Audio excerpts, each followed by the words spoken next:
Hello guys, आप कैसे हो। मुझे उम्मीद है कि आप सब खुश होंगे। तो खुश रहना ही चाहिए क्योंकि आपको इतनी अच्छी जर्नी मिली है।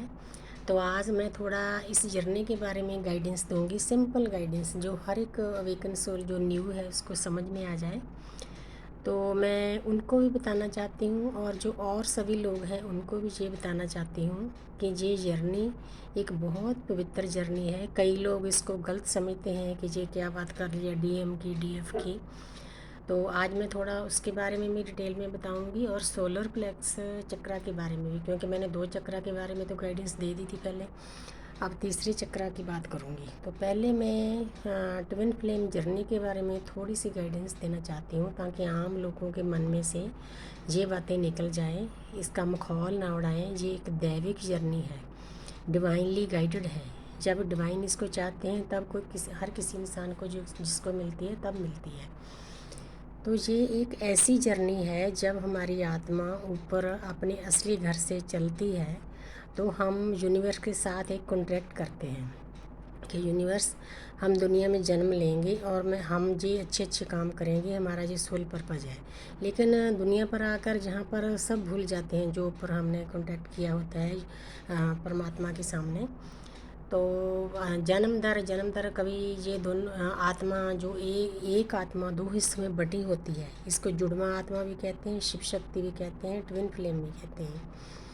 तो हम देखो कितने लकी हैं जो बाहर से लोग अंग्रेज हैं, गोरे हैं, उनकी सोल अवेकनिंग होती है, उनको मालूम होता है कि हम ट्विन फ्लेम जर्नी में हैं, तो वो इंडिया में आके इसको कवर करते हैं। तो हमारे लोगों को, बहुत लोगों को इसके बारे में मालूम ही नहीं।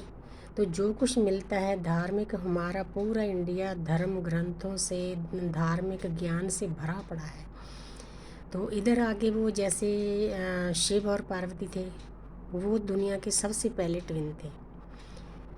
और उनकी जो अपने शिव का एक महादेव का सीरियल चलता है, उसमें पूरी स्टोरी होती है। अब वो समझ में आती है कि पार्वती बार बार तपस्या करने क्यों जाती थी। तो उनकी यात्रा तो जन्मों जन्मों की थी। तो शिव से कभी ना कभी किसी बात पर बहस हो जाती थी, फिर उनको जाना पड़ता था, फिर वहाँ से ज्ञान हासिल करना पड़ता था। सेम हमारी उनके साथ वाली एक छोटी सी जर्नी है ये। तो हमारे को भी हमारी जो दूसरी आत्मा का हिस्सा है, 90-95% इंसान के अंदर ही होता है, 5-10% वो बाहर होते हैं। जो शिव में आत्मा होती है, मतलब शिव में भी कोई ज़रूरी नहीं, इसमें जेंडर कोई मायने नहीं रखता। 2 आदमियों में भी हो सकती है, 2 औरतों में भी हो सकती है। तो इसीलिए इस जर्नी को ना थोड़ा मखौल टाइप का मत समझो कि ये क्या बोल रहे हैं, डीएम क्या कर रहे हैं। तो इसीलिए ये बताना ना ज़रूरी हो जाता है। तो जो हम कॉन्ट्रैक्ट करके आए हैं, जो मेरे को तो ये लगता है जो छोटी छोटी बच्चियां हैं अभी 25-30 साल की, 35-40 की, जिनकी शादी होनी है, उनके लिए ये जर्नी बहुत ज़्यादा टफ़ है। तो मेरे को तो आफ्टर 60 मिली है, तो मैं तो पूरी अपनी ज़िंदगी उतार चढ़ा देख चुकी थी। हाँ, साल 1.5 साल तो कन्फ्यूज रही कि मेरे को क्या हो रहा है, ये क्या है। तो जब समझ में आया तो पूरा कंसेप्ट जीवात्मा जगत की बुक पढ़ के समझ में आ गया कि क्या है। बाकी यूट्यूब एक ऐसा ज़रिया है जहाँ से हमारे को इतनी अच्छी गाइडेंस मिलती है। मतलब हर एक दिन वही वीडियो तुम्हारे सामने आती है जो हमारे को चाहिए होती है। देखो यूनिवर्स का कितना अच्छा सिस्टम है। कहीं पहाड़ों में नहीं जाना पड़ता, किसी मतलब आश्रम में नहीं जाना पड़ता, तो घर बैठे बैठाए यूनिवर्स हमारे को भेज रही है। तो इससे आसान हमारे को क्या हो सकता है। यूनिवर्स ये कहती है कि अपने घर के कामों भी करो और साथ साथ में स्पिरिचुअल बनो, धार्मिक बनो, अच्छे अच्छे अपने विचार रखो। तो इस जर्नी का मेन मतलब यही है। तो अब मैं बताना चाहती थी कि जो छोटी छोटी बच्चियां हैं जिनकी अभी शादी नहीं हुई, जहाँ जिनकी शादी अपने सोलमेट या कार्म के साथ हुई है, उनके लिए ये जर्नी बहुत ज़्यादा टफ है, क्योंकि उनको अपनी फैमिली भी संभालनी पड़ती है, अपने कार्मिक को भी संभालना पड़ता है। जो सोलमेट है, चलो उनका तो वे सोलमेट तो ऐसे होते हैं, वो कभी भी मतलब कोई तकलीफ़ नहीं देते। वो अपनी ज़िंदगी बहाव के साथ, फ्लो के साथ स्मूथली चलते रहते हैं। वो डिवाइन फेमिनिन की हेल्प भी करते हैं। आज ये कोई ज़रूरी नहीं कि अगर आप कार्मिक भी के साथ हो कि उसके साथ लड़ाई झगड़ा करना है कि मेरा ट्विन मिल गया, नहीं, ऐसी बात नहीं। क्योंकि हमने किसी आत्मा को तकलीफ़ नहीं देनी है, हमारा सबसे बड़ा मतलब ये होता है। तो इसीलिए इस जर्नी को डीपली समझना चाहिए कि इसका मतलब क्या है।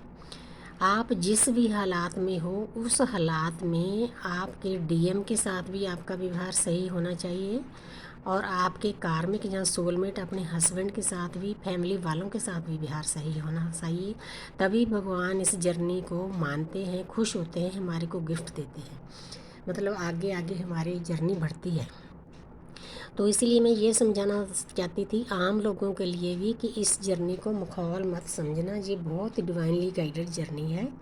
हाँ, हम डीएम की बातें इसलिए करते हैं, जो छोटी छोटी बच्चियां हैं, देखो जिनकी अभी शादी नहीं, उनके लिए ये जो छोटी सी वीडियो होती है ना, शॉर्ट होती है डीएम की एनर्जी की, उनको बहुत राहत देती है। वो तड़फती हैं, रोती हैं, दिन रात दर्द में रहती हैं। ये दर्द इतना बड़ा होता है, इतना बड़ा होता है, दुनिया के सबसे दर्दों में बड़ा होता है। क्योंकि जितनी देर हम बैराग में नहीं जाते, कोई तकलीफ़ नहीं झेलते, हमारी सोल अंदर से झटका नहीं खाती, उतनी देर हम, ये इंसान के प्रवृत्ति होती है, बिगड़ा हुआ इंसान है, उतनी देर वो अपने रास्ते पर नहीं चल सकता। इसीलिए ये थोड़ी जर्नी टफ़ है, लेकिन जब हम आगे चले जाते हैं तो इसमें बहुत शांति है। तो इसमें पूरी दुनिया जो आपकी होती है, पहले जो चीज़ें आपको अच्छी नहीं लगती वो भी अच्छी लगने लग जाती है, क्योंकि आपका अंदर से मन शांत होना शुरू हो जाता है। तो इसीलिए इस जर्नी को दूसरे लोगों को भी इसको मखौल की तरफ नहीं लेना चाहिए। तो देखो, हर एक जो फेमिनाइन एनर्जी होती है और मस्कुलिन एनर्जी होती है, तो वो तो हर एक में है, जो भी दुनिया में इंसान आया है, जन्म ले लिया है जिसने। हाँ, जो डीएम हम इसीलिए कहते हैं कि वो, उनकी जर्नी ऐसी चल पड़ती है कि उनको एक दैविक नारी और दैविक पुरुष में कन्वर्ट होना पड़ता है। ये काम इतना आसान नहीं कि साल 2 साल या कुछ महीनों में हो जाए। तो ये अपने 10वें ग्रंथ में तो गुरु गोबिंद सिंह जी ने कुंडलनी तत्व को 18 साल की यात्रा बताया है। हाँ, डिपेंड करता है कि अपने यदि ज़्यादा ओल्ड सोल है तो उसको कर्मा बैग्स बहुत ज़्यादा होंगे, तो आस्ते आस्ते कटेंगे। अगर थोड़ी न्यू सोल है तो उसको जल्दी भी हो सकता है, 2.5 साल, 3 साल, 5 साल, 7 साल। लेकिन जैसे जैसे हम आगे आगे बढ़ते हैं, हमारी जर्नी असेंड होती है, यूनिवर्स हमारे को गिफ्ट देती है। वो देखते हैं कि देखो कितनी अच्छे हैं ये डिवाइन फेमिनिन, कि कितने आराम से अपनी ड्यूटी पर लगी हुई है, घर भी संभाल रही है, अपनी सेहत का भी ख्याल रख रही है, मेडिटेशन भी कर रही है, आसपास के रिश्तों को भी हील करती है, और अच्छे से उनके साथ डीलिंग करना सीख गई है। तो ये गुण आस्ते आस्ते आते जाते हैं, तभी वो डिवाइन फेमिनिन डीएफ बनती है। डीएम भी तभी डिवाइन पुरुष बनते हैं जब उनके बीच में भी ये गुण आ जाते हैं, लेकिन उसमें टाइम लगता है। जो डीएम हैं, देखो उनको जो उनके घर वाले ट्रिगर करते हैं, आसपास के लोग, उनके दोस्त मित्र, किसी ने धोखा दिया, किसी ने प्यार में डालकर धोखा दिया, ये भी यूनिवर्स का एक खेल होता है। मतलब जब हम लो एनर्जी में होते हैं तो लो एनर्जी के लोग ही हमारे पास आते हैं, जब हम हाई वाइब्रेशन में चले जाते हैं तो वैसे ही लोग हमारे को गुरु टीचर यूनिवर्स देती है, जितनी हमारी कैपेसिटी होती है। तो इसीलिए इसके बारे में थोड़ा सभी को जानना बहुत ज़रूरी है। जो न्यू अवेकन सोल है, मेरे बच्चों, घबराना नहीं, आराम से मतलब अपनी स्टडी भी करो, जो कोई जॉब करती है जॉब भी करो, साथ में थोड़ा सा मेडिटेशन करो, अपने स्वभाव में थोड़ा सा बदलाव लाओ। तो बस आस्ते आस्ते चलते जाओ, इसमें कोई एकदम से करने वाली तो कोई बात नहीं, कोई घबराने की बात नहीं। जब आप अंदर से अच्छे से हील हो जाओगे, अपने सारे कर्मा बैग्स खाली हो जाएंगे, तो आपके डीएम भी आपके पास आ जाएंगे। जिनका शादी का कॉन्ट्रैक्ट है उनकी शादी भी हो जाएगी। उनके डीएम के बारे में ना पॉजिटिव अफर्मेशन डालो, और थोड़ा उनको भी हील करो, जिनको हील करना आता है, क्योंकि वो भी दर्द में होते हैं, दोनों आत्माएं दर्द में होती हैं। तो इसीलिए ये बताना बहुत ज़रूरी था। अब आगे मैं सोलर प्लेक्स चक्रा के बारे में बताती हूँ कि वो हमारे नेवल के धुन्नी के ऊपर होता है, हमारे पेट का जो हिस्सा होता है वो सोलर प्लेक्स होता है। अग्नि तत्व होता है वहाँ पर, जो हमारी मतलब खाना पचाने वाली शक्ति होती है वो होती है वहाँ पर। तो अगर किसी का जी अनबैलेंस है, हमारे को मान सम्मान भी दुनिया में इसी चक्कर से मिलता है। तो अगर हमने मान सम्मान अपना बढ़ाना है तो दूसरों को मान सम्मान देना शुरू कर दो, तो ऑटोमेटिकली वो आपके पास वापस आएगा। पहला तो सबसे बड़ा उपाय ये है। तो दूसरा है सूरज को जल देना, सूर्य नमस्कार